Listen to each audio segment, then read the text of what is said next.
Hoy vamos a hablar del sistema financiero y de su papel en la economía. Reflexión que vamos a hacer a partir del libro publicado por la UNED, Sistema Financiero en Perspectiva, cuyos autores son los profesores de esta universidad Fernando Pampillón, Marta de la Cuesta, Cristina Ruza y Orencio Vázquez. También participa como autor Ángel Bustarviejo, que fue profesor de esta universidad. ¿Sigue siendo hoy ese papel del sistema financiero equivalente a lo que era a finales del siglo XX? ¿Qué efectos ha tenido la crisis financiera y económica? ¿Ha sido una oportunidad para que se produzcan avances en materia de regulación, de transparencia, de otras cuestiones?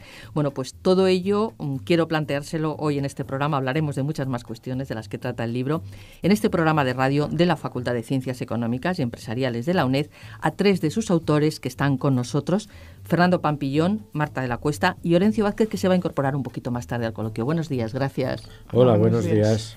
Bueno, Fernando Pampillón, primero, ¿por qué publicar? ¿Cuál es la oportunidad de publicar un libro ahora de sistema financiero?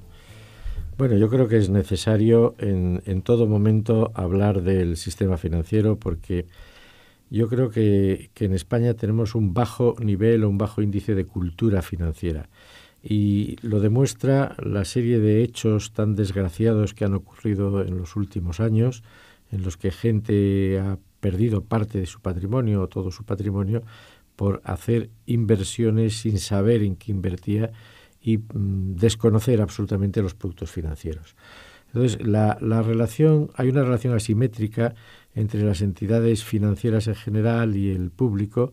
Las entidades financieras conocen perfectamente lo que están haciendo y el público tiene un enorme desconocimiento. Eso hace que existe una especie de poder de poder de mercado de las entidades financieras que es preciso eliminar. Es cierto ya que existe también una regulación en defensa del consumidor, pero yo creo que es insuficiente. Hay que ir a que el consumidor sepa perfectamente, conozca perfectamente los temas financieros, que no le tenga miedo, y de esta manera en el libro pues tocamos aspectos como lo que es un instrumento financiero, sus características, los que son las instituciones financieras, cómo funcionan los mercados. Es decir, acercamos un poco aspectos que son desconocidos y que asustan a mucha gente, pues los acercamos un poco para que entiendan y puedan moverse un poco en ese mundo tan complejo como es el mundo financiero. El papel del sistema financiero es fundamental y esa es una cuestión que se aborda en el libro. Hay que conocerlo. El sistema financiero tiene su poder, pero también tiene su función positiva y eso también hay que tenerlo en cuenta. Marta de la Cuesta. Sí, el sistema financiero, su función es proporcionar financiación, normalmente crediticia a través de las instituciones bancarias, pero también a través de los mercados financieros de forma directa, al sector productivo y a las administraciones públicas para hacer frente a las inversiones y al gasto necesario para avanzar en el desarrollo. Por tanto, es clave para ese desarrollo y, como decía bien Fernando antes, pues durante la crisis hemos visto la importancia que tiene, ¿no? Por eso es un sector que siempre ha estado muy regulado, pero a pesar de la regulación y la intervención, pues ha habido algunas lagunas que se han puesto de manifiesto, no solo en esa información clara y precisa que tiene que proporcionar el sistema a los clientes, a los ciudadanos, y que, bueno, pues a pesar de que existía una regulación al respecto, pues se ha puesto de manifiesto que no era la adecuada o no suficiente, sino que también tiene que ser solvente y tiene que tener unas garantías para que no colapse la economía. También sobre ese tema pues ha avanzado la regulación. Nunca se sabe dónde está el equilibrio entre exigir excesivo capital que sirva de garantía a las instituciones para hacer frente a los riesgos que asumen con el crédito, porque también es un sector que básicamente de lo que vive es de tomar dinero de los ahorradores para prestarlo. Entonces, cuanto más capitalizado está, menos apalancamiento tiene y, por tanto, menos rentable es. Y esa es un poco la situación en la que, tras la nueva regulación, precisamente volcada en garantizar la capitalización de estas instituciones, se encuentra ahora el sector, sobre todo el sector bancario, que tiene que hacer frente a unas exigencias mayores de capitalización con unos tipos de interés mucho más bajos, lo que le proporciona unos márgenes muy reducidos y en un proceso de reestructuración y en un contexto de medio estabilidad, con siempre alertas, que hace que no termine de arrancar, ¿no? Y ese es un poco el dilema que tenemos en este momento. La situación actual del sistema financiero, perspectivas, ¿cómo lo plantean? Fernando Pampillón. Bueno, vamos a ver, el sistema financiero vive en un mundo económico, está muy ligado con la economía, es una parte esencial de la economía. Y yo creo que en estos momentos hay las perspectivas más inmediatas del sistema financiero que están en la calle y que todo el mundo habla de ello, son el fin de la política monetaria antideflacionista que hemos estado viviendo, es decir, con tipos de interés bajos, incluso negativos. Esto es difícil entenderlo en la cultura general y es difícil entenderlo incluso por los economistas, porque es una situación extraña. Está claro que los tipos de interés van a subir en 2018, lo están haciendo ya en Estados Unidos, la Reserva Federal probablemente llegue a final de año al 1,5%, al 1,5%, y en Europa posiblemente en 2018 empecemos a ver ya subidas ligeras de tipo de interés. Esto supone una vuelta a la normalidad, es decir, a lo que es normal, que el ahorro sea retribuido con un tipo de interés, no sea penalizado.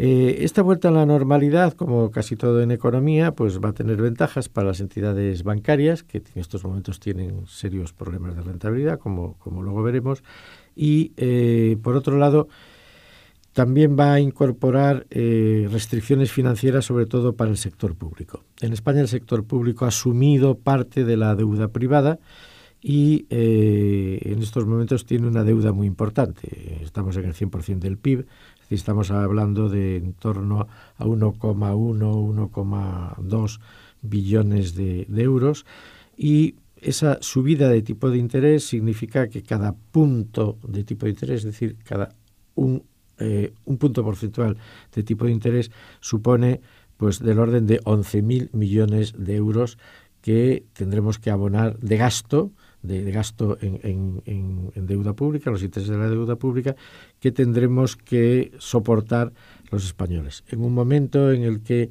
el sector público tiene problemas recaudatorios y todavía vive un déficit, pues eso significa que tendremos que aumentar los impuestos para poder soportar esa futura subida de tipos de interés. Y por otro lado, existe otra perspectiva inmediata que no conocemos todavía, de la que hablamos bastante, y es el Brexit, ¿no? Es decir, la salida del Reino Unido de la Unión Europea. Y bueno, pues todo esto al principio parece que ha habido un cierto desconcierto, y en estos momentos parece que los mercados han asumido, o por lo menos están desconociendo lo que puede suceder, pero eso en un plazo de 2-3 años puede empezar a provocar problemas dentro de la Unión Europea y problemas para el sistema financiero. Instituciones financieras. Vamos a hablar un poco de la situación de cómo está el sector bancario. Marta de la Cuesta. Bien, pues en ese panorama que describía ahora Fernando, pues las instituciones, sobre todo bancarias, que son el grueso de las entidades financieras que canalizan el ahorro hacia el sector productivo y hacia la actividad económica, se encuentran en un contexto, como bien decía, de unos tipos de interés muy bajos y, por tanto, unos márgenes de interés estrechísimos, algo que hace difícil su propia actividad y la generación de beneficio. En estos momentos, en torno los márgenes de interés cubren un poquito más de los gastos de explotación, solo un 0,4 más los gastos de explotación. Y en torno al 1% de los márgenes de interés sobre activos totales medios es la cifra en la que está en estos momentos la banca a nivel medio. Es verdad que es algo que venía sucediendo en los últimos años, pero eso llevó a un proceso intenso de competencia que luego ha derivado pues, en determinadas prácticas que generaron excesivo crédito a personas, familias, instituciones, sector público, que no era de solvente o que podía ser de dudoso cobro, y eso nos ha generado pues en la época de la crisis unas tasas de morosidad elevadísimas, un excesivo aumento del crédito, y en estos momentos pues esa situación de reestructuración, de saneamiento que está viviendo el sector, pues podemos decir que la tasa de morosidad se ha ido reduciendo, aunque todavía estamos en el 9%, con lo cual es una tasa bastante elevada. Hay una caída del stock de crédito importante desde el 2008 de un 26%, pero todavía estamos con tasas de crecimiento anual negativas por ese desapalancamiento de las empresas y las familias que se endeudaron en la época anterior a la crisis. Y también, como consecuencia de la crisis, las exigencias de mayor capital a las instituciones pues les hace tener una situación complicada a la hora de generar ingresos o beneficios o márgenes por su actividad pura de intermediación, lo cual nos lleva a pues plantearnos qué futuro tiene el modelo de negocio bancario en este momento, además teniendo presente que hay mayor competencia por otras instituciones financieras y no financieras que están entrando ya desde hace unos años a ofrecer servicios de crédito, pero no solo de crédito, a los clientes, y que son una amenaza, entre comillas, para el sector bancario tradicional. Las nuevas tecnologías ayudan a acercar el crédito y las finanzas a la población, pero también tienen sus límites y tienen sus riesgos.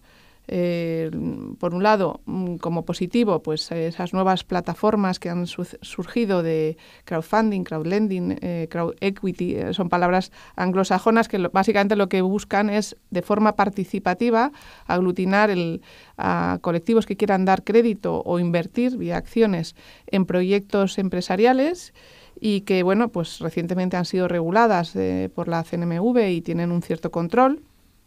Y son una alternativa de financiación, sobre todo para pymes, para emprendedores, para actividad económica que no reúne a lo mejor las características y las garantías tradicionales que exige la banca.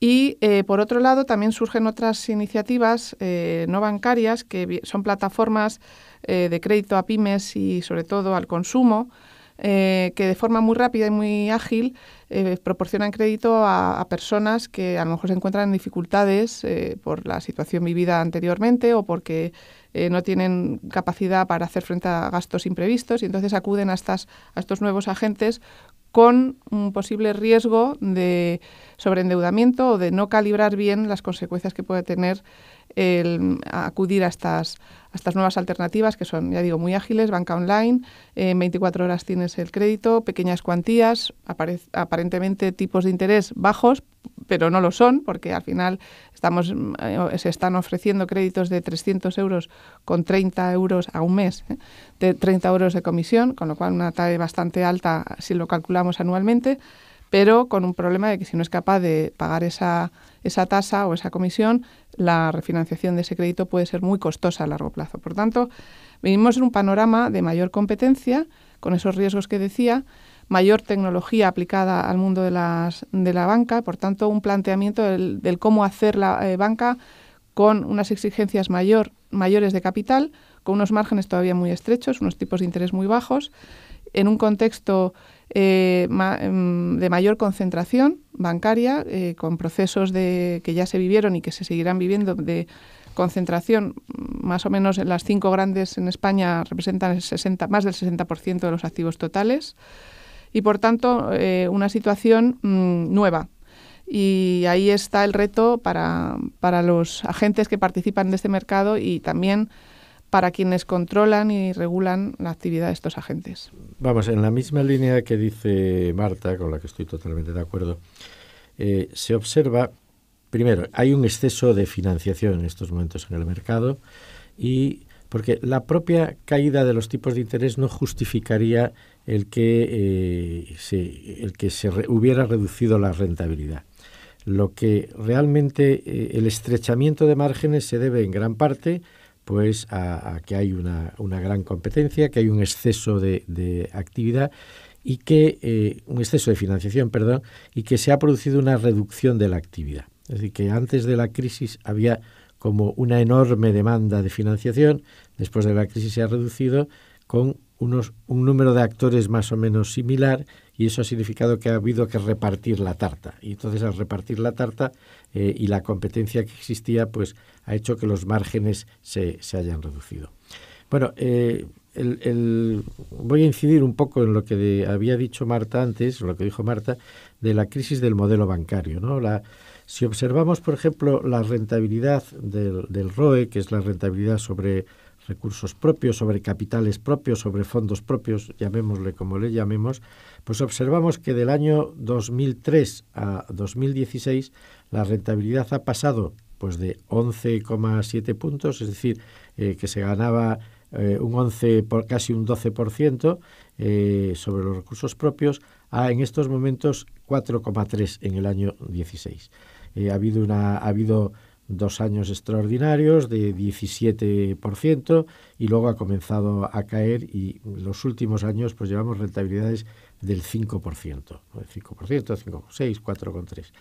Eso quiere decir que ha habido una enorme caída. Difícilmente volveremos a los niveles del 17% y costará mucho llegar a los 2 dígitos. Quiere decir que en estos momentos pues la industria bancaria, en términos macroeconómicos, no quiere decir que todos los bancos estén en esta misma situación, pero en términos macro, pues es una industria madura, es una industria que tendrá que renovarse si realmente quiere obtener mayores rentabilidades.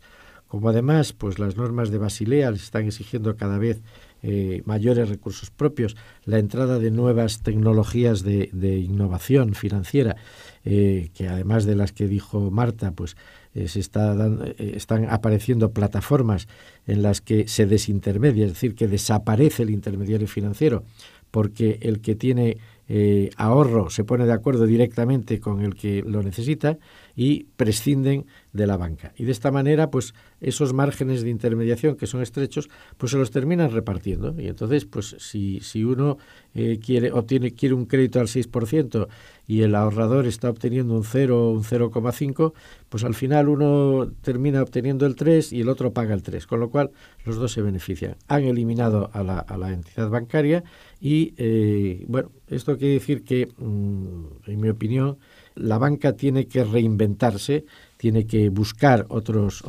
canales para poder, de alguna manera, sobrevivir, dar rentabilidad a sus accionistas y poder desenvolverse en un mundo próximo muy complicado.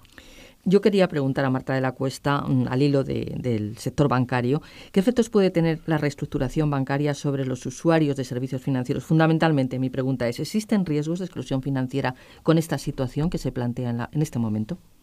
Bien, España, afortunadamente, antes de la crisis era uno de los países donde había una red de instituciones y diversidad de instituciones muy amplia, muy presente en todo el territorio, y por tanto no era un problema la exclusión financiera.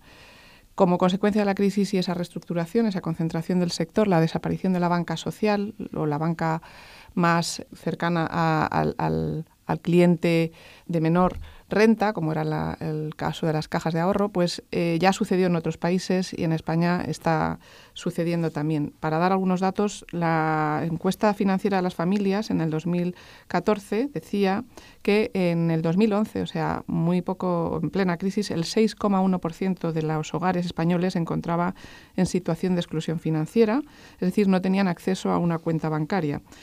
Y había aumentado, o ese dato era mucho mayor si teníamos en cuenta la renta de las familias. Entonces era un 12,5% la exclusión en el cuartil de menor riqueza neta. Este dato del 6% de media está en línea con lo que sucede en el resto de los países desarrollados, en los países donde el sistema bancario tiene presencia de siempre y donde, pues por ejemplo, en el caso de Europa, en términos medios, estaba en el 2016 en torno al 3% en la zona euro, las personas adultas no bancarizadas, mientras que en el caso de Estados Unidos del 7%. Por tanto, estamos en línea, si miramos la media, en línea con lo que sucede en otros países, pero si nos fijamos en la población de menor renta, estamos a un nivel relevante. Y esto en parte se debe a que, efectivamente la crisis ha expulsado del sistema a determinadas microempresas, pymes, autónomos o familias que se habían endeudado o tenían dificultades económicas, más allá de los que ya de por sí en el modelo general existe siempre de exclusión, porque las razones de exclusión financiera no solo son por parte de la oferta que te excluye, sino también hay razones de autoexclusión o razones de dificultades de uso de los servicios financieros. Sí, que eso ocurre a las personas más mayores, ¿no? Claro, el nuevo sistema las está expulsando de alguna forma. Claro, hay factores que condicionan y que influyen, factores sociodemográficos, ¿no? Y esto está estudiado y en el caso español también hemos trabajado sobre ello. Aparte de la renta, que suele ser, o el hecho de que haya una actividad económica en la población, en la zona, por ejemplo, las zonas rurales en nuestro país, muchas partes de nuestro país tienen muy poca actividad económica. También la pobreza material es un factor de exclusión en estos momentos. Ya no es el no tener renta suficiente, sino tener renta insuficiente para hacer frente a los pagos básicos, como es pagar la luz, alimentación o tener un mínimo de ocio, etcétera. Es decir, ya la exclusión afecta a ese tipo de población y sobre todo personas mayores, donde quizás no son las que tienen menos renta, sino que precisamente son las que han mantenido durante la crisis una situación de solvencia quizá más estable, pero es verdad que tienen dificultades de uso de este tipo de servicios porque su forma de actuar con las instituciones era a través de una banca relacional en la que acudían a las oficinas y allí establecían la confianza básica para poder invertir sus ahorros o poder hacer actividad básica bancaria. Y eso, por ese proceso de reestructuración, de cierre de oficinas, de reducción de 1/3 del personal, hace que se vean en estos momentos con dificultades de uso.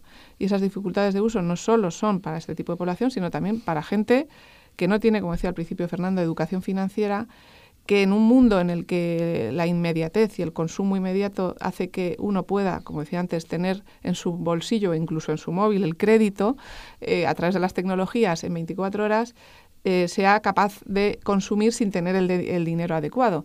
Y eso genera un entorno frágil para personas con esa, o bien por su propia psicología, no solo por su falta de educación financiera, su propia psicología, que se entrampen en este tipo de problemas, o bien porque necesiten de esa financiación, sea como sea, para pagar deudas o pagos inmediatos, urgentes, que tienen que afrontar.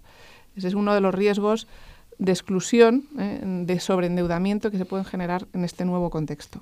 Fernando Pampillón. Quería añadir que en esa misma línea de exclusión financiera, el papel que jugaban las cajas de ahorros y que, bueno, su desaparición para mí en el futuro va a suponer un desastre. Las cajas de ahorros tal como estaban pensadas inicialmente, seguramente ya no como actuaban en los últimos años, ¿no?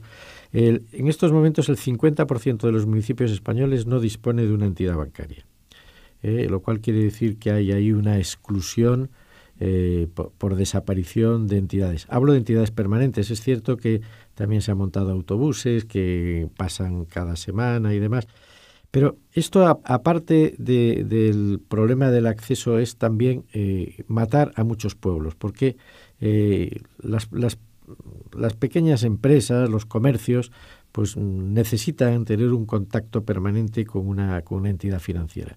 El alejarla de ese punto pues plantea problemas. Mucha gente dirá, bueno, pero con el Internet no hace falta, pero estas pequeñas empresas, las personas mayores, no hacen un uso de Internet, con lo cual los estamos de alguna manera excluyendo financieramente. Bueno, pues en este momento se va a incorporar a esta tertulia Orencio Vázquez, es profesor de Economía Aplicada de esta universidad, es coordinador del Observatorio de Responsabilidad Social Corporativa y autor del libro que nos está dando pie a este coloquio. Orencio Vázquez, estamos hablando del nuevo panorama dentro de las instituciones financieras y en particular nos estamos deteniendo ahora mismo en las instituciones financieras y entidades bancarias. Una de las consecuencias de la crisis es la pérdida de confianza en las mismas. Todo esto pasa por la necesidad de fortalecer el buen gobierno, que es un tema que ustedes abordan en el libro. Efectivamente, hay un acuerdo entre las instituciones internacionales y la propia Comisión Europea en la que hacen un llamamiento a la necesidad de fortalecer las reglas del gobierno de las empresas y especialmente de las entidades financieras, apuntando al mal gobierno como una de las principales causas de la crisis. Dentro del mal gobierno tenemos el sistema de incentivos que ha imperado en el sistema financiero, en las entidades bancarias, ¿no? Los incentivos que tenían desde los directivos hasta los propios empleados que trabajaban en sucursales, ¿no? Que eran incentivos a escala y que realmente han propiciado que se tomasen decisiones o se colocasen productos en el mercado que van en contra del interés general o el interés específico concreto del consumidor, con lo cual todos los temas de buen gobierno son fundamentales para que el sistema financiero recupere la confianza, que es un elemento básico y estratégico y fundamental para que el sistema financiero funcione como tal. Hay otro aspecto que es importante y es que los ciudadanos recuperen la confianza en las instituciones, concretamente dentro de lo que es la arquitectura del sistema financiero, en los órganos supervisores, que estén tranquilos a la hora de poder contratar con un banco, que sepan que tienen un nivel de protección, que tengan confianza en que el asesoramiento que están recibiendo es un asesoramiento adecuado, es decir, que no vuelvan a repetirse las situaciones que luego tienen unas consecuencias muy negativas sobre las propias cuentas de resultados de los bancos. Ya no es un impacto negativo sobre la sociedad, que también, sino que uno de los afectados directamente son las propias entidades bancarias, que luego tienen que reponer a los ciudadanos, en el caso de las cláusulas suelo o otro tipo de productos como las preferentes o deuda subordinada que han colocado y que luego tienen que restituir porque hay unas sentencias judiciales a los ciudadanos económicamente, ¿no? Entonces, desde la propia gestión o buena gestión de las entidades financieras es completamente necesario que se adopten medidas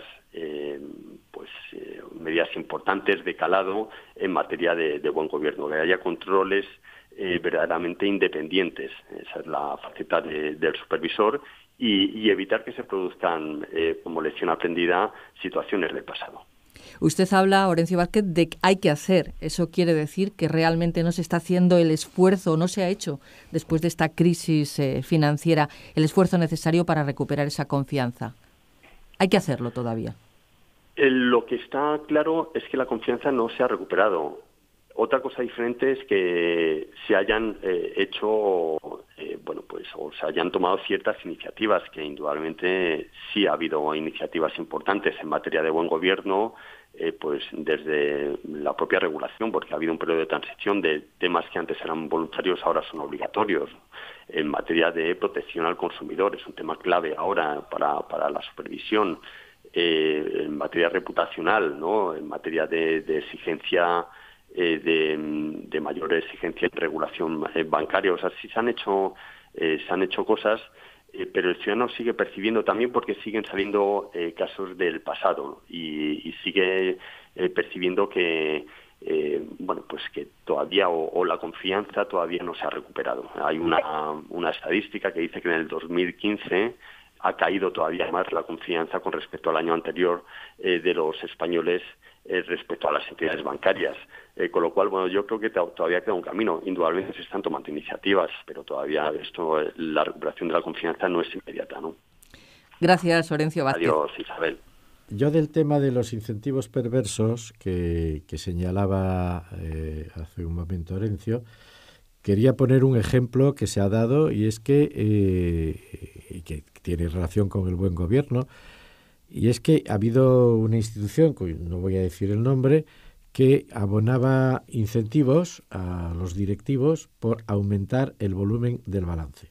Y entonces lo que se dedicó esta entidad era conceder créditos al primero que aparecía, porque lo que había era que dar crédito al mayor número posible de gente, aumentarlo. Y esto, claro, cuando salta la crisis, da lugar a una elevada morosidad, tal como ha señalado previamente Marta. Ese problema de los incentivos yo creo que sí que es importante. No todo el mundo lo conoce, a lo mejor. Sí, yo creo que, no sé si todo el mundo, pero todo el mundo nos movemos por incentivos, desde siempre, desde que somos pequeños.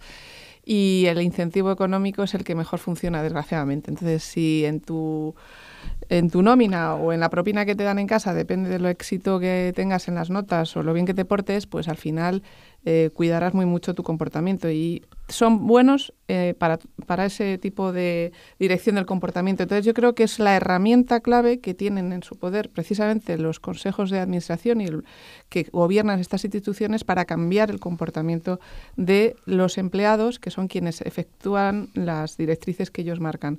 Más allá de una regulación que es necesaria y se ha comentado y ha mejorado, incluso que exige responsabilidades al más alto nivel, más allá de una mayor formación que se les exige ya a estos miembros de la alta dirección en todos los aspectos que tienen que ver con el negocio y las consecuencias y los riesgos asociados a ese negocio, para implantar una cultura interna dentro de la institución que premie comportamientos en el medio y largo plazo y no oportunistas de balance, de incrementar la cantidad del crédito, etcétera, pues los incentivos es la herramienta. Y entonces se pueden utilizar para bien, no necesariamente hay que verlos como malos.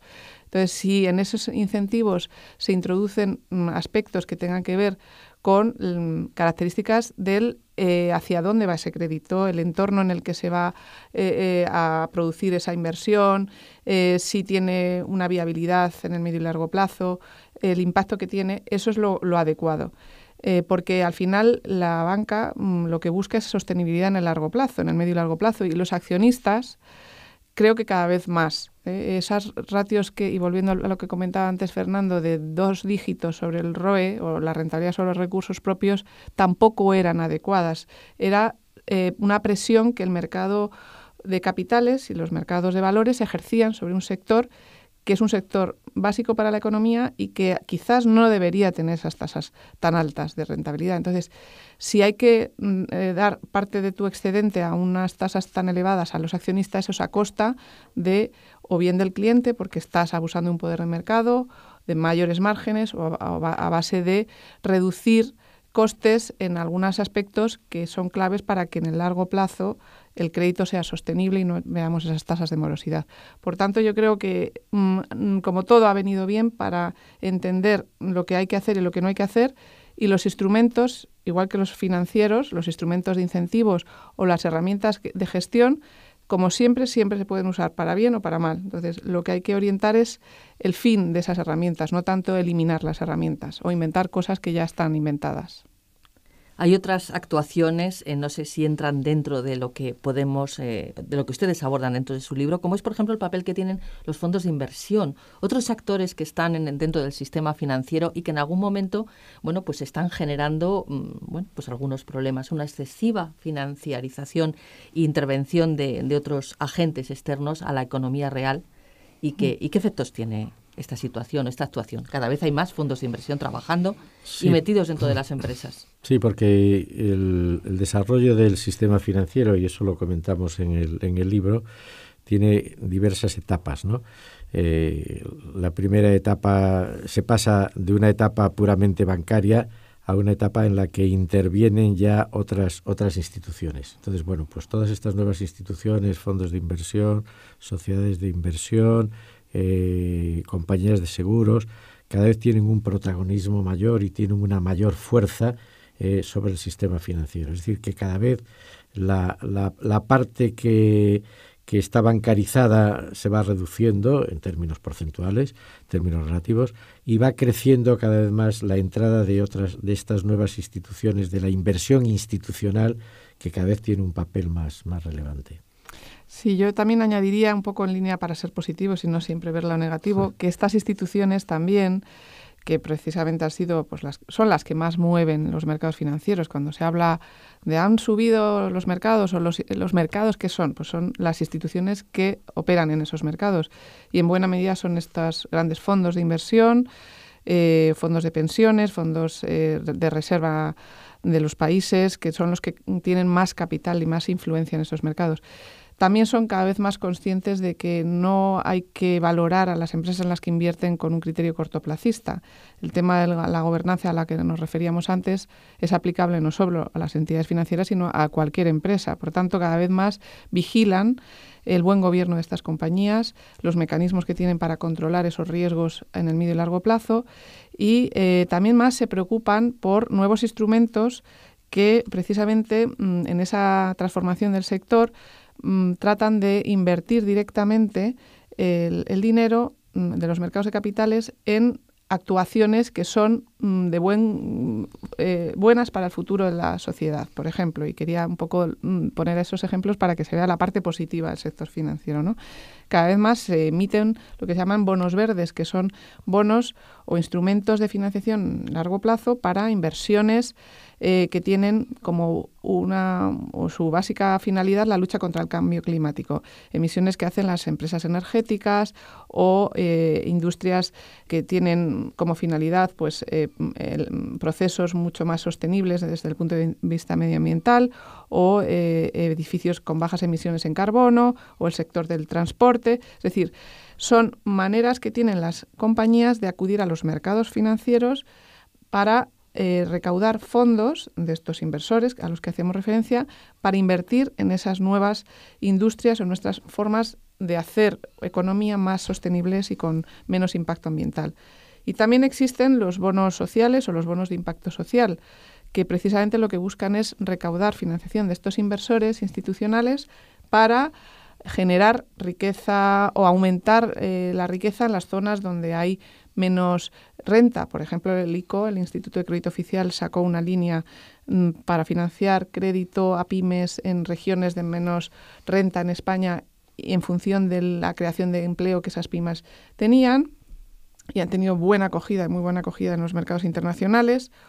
O lo que es más avanzado, que son los bonos de impacto social, que lo que buscan es, en esta situación, como bien anunciaba al principio Fernando, de países desarrollados con altas cargas de deuda pública y con dificultades de hacer frente a inversiones del llamado estado de bienestar, involucrar a la iniciativa privada, a los fondos de inversión o a los inversores privados en cofinanciar inversiones que tengan que ver con la educación, con la infancia, con la salud, con la vivienda, con las necesidades sociales básicas, y condicionar la rentabilidad de esa inversión privada al éxito social de esa inversión pública. Por tanto, nuevas herramientas, nuevos instrumentos, es verdad que en este caso no intermediados por la banca, sino directamente en los mercados de capitales, donde esos actores de nuevo pueden considerar otras opciones más allá de las puras especulativas o las que no tienen o no revierten de forma sostenible en nuestra sociedad.